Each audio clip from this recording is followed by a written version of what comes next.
एक क्षण के लिए भी नाम न छूटे और कुसंग से बचे। बस साधुता में कुसंग त्याग की बहुत आवश्यकता है। जैसे मोबाइल से भी कुसंग होता है, बाहरी भी कुसंग होता है। तो नौजवान साधकों में दुर्वासना मम सदा परिकर्षयन्ति, दुर्वासना अंदर से खींचती रहती है। तो भगवान तो मिले नहीं और भगवदानंद का अनुभव हुआ नहीं।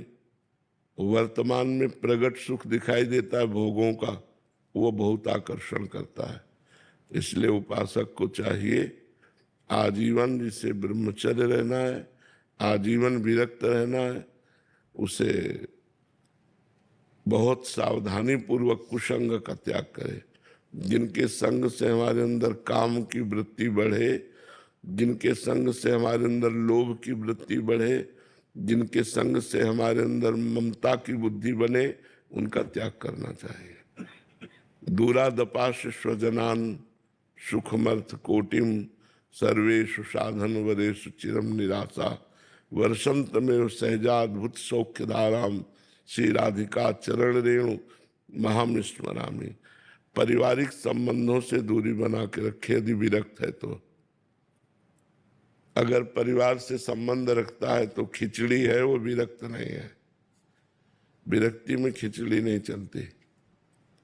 परिवार से भी प्रेम रखता है और भगवान से भी प्रेम करना चाहता है, कदापि नहीं हो सकता विरक्त के लिए। गृहस्थी में तो सिद्धांत दूसरा बदल जाता है।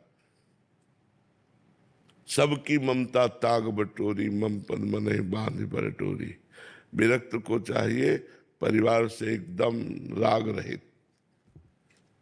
दूसरा, अर्थ के द्वारा प्राप्त होने वाले भोगों का त्याग। सुविधाएं, जितने से काम चल जाए उतने से चलाओ, शरीर नहीं हो। शरीर की सुविधा भोगी न बने कि बढ़िया मोटा गद्दा, एसी रूम, खान। बोले बड़ी कृपा है। कृपा नहीं, दुर्भाग्य है। कृपा ये है जब रज में लंगोटी लगा के लोटे और रज के पात्र में पाए और रात दिन रो रो करके प्रभु को पुकारे, ये कृपा है। कृपा वैभव थोड़ी होता है। ये वैभव तो वासना की पूर्ति। कोई है वासना पूर्व जन्म की, उसकी पूर्ति के लिए वैभव मिलता है।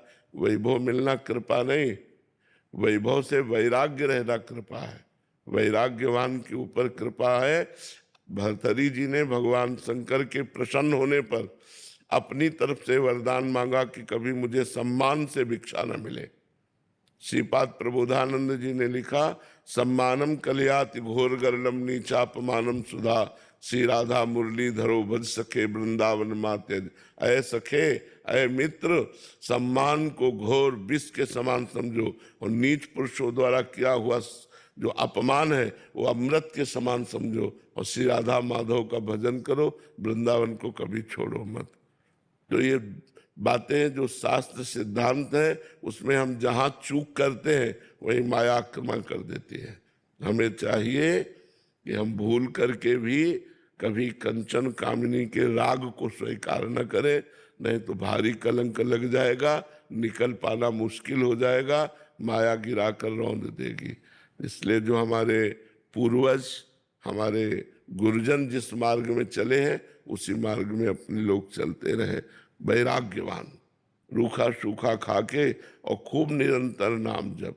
कुछ नियम नाम जप का ले ले कि इतने लाख इतने हजार हमारी संख्या पूरी होने पर हमने देखा है बुजुर्ग संतों को कि सुबह 4 बजे से बैठ गए 1 बजे तक केवल नाम संख्या पूरी करते हैं। नाम संख्या पूरी करके फिर अपनी दिनचर्या, फिर भगवत कथा वार्ता। तो हमें बहुत सावधान रहना। नवयुवक साधु बहुत सावधान रहे, जिससे कहीं माया इसे कुछ कृपा न समझ ले कि बढ़िया खाने को मिलता है और जो हम मन करते हैं वो हमें भोग मिलता है, इसे कृपा न समझ ले, इसे दुर्भाग्य समझे। कृपा पात्र वो है जिसको ठोकरें मिलती हैं, असुविधा मिलती है, लेकिन हर समय भगवान का मधुर मधुर स्मरण चलता है। वो जानबूझ करके महापुरुषों ने कष्ट सहा है, जानबूझकर सुख सुविधाएं छोड़ी है, जानबूझकर मान सम्मान का त्याग किया है, तब वो भगवान के लाड़िले बने हैं। आज अपने लोग थोड़ा भूल में हो जाते हैं कि रुपया पैसा घोड़ा गाड़ी मकान नाना प्रकार की सुविधाएं, तो समझते हैं हमारे ऊपर भगवान की कृपा है। नहीं, कृपा पात्र वही है जो वैराग्यवान है और भगवान के अनुराग के मार्ग में चल रहा है। भगवत प्राप्ति का लक्ष्य है। सोना चांदी रुपया पैसा है तो सब कूड़ा करकट के समान है। अगर इसका महत्व आ गया तो वो साधक साधक नहीं रह पाएगा, उसकी साधना मिट्टी में मिल जाएगी। इसलिए सावधान रहो और निरंतर भजन परायण रहो। भगवान ही हमारा एक लक्ष्य है। दृढ़ निश्चय रखो, भगवान ही हमारा एक लक्ष्य है, भोग नहीं। भोग तो गृहस्थी में बहुत सुविधाजनक है, निरपराध है। वहां कोई अपराध थोड़ी भोग भोगना, वहां तो अपराध थोड़ी। मान लो अपनी पत्नी अपने पुत्र अपने परिवार, तो कोई अपराध थोड़ी। तो विरक्त भाव में चूक हो जाए तो बहुत घाटा हो जाता है। इसलिए बहुत संभाल करके कदम कदम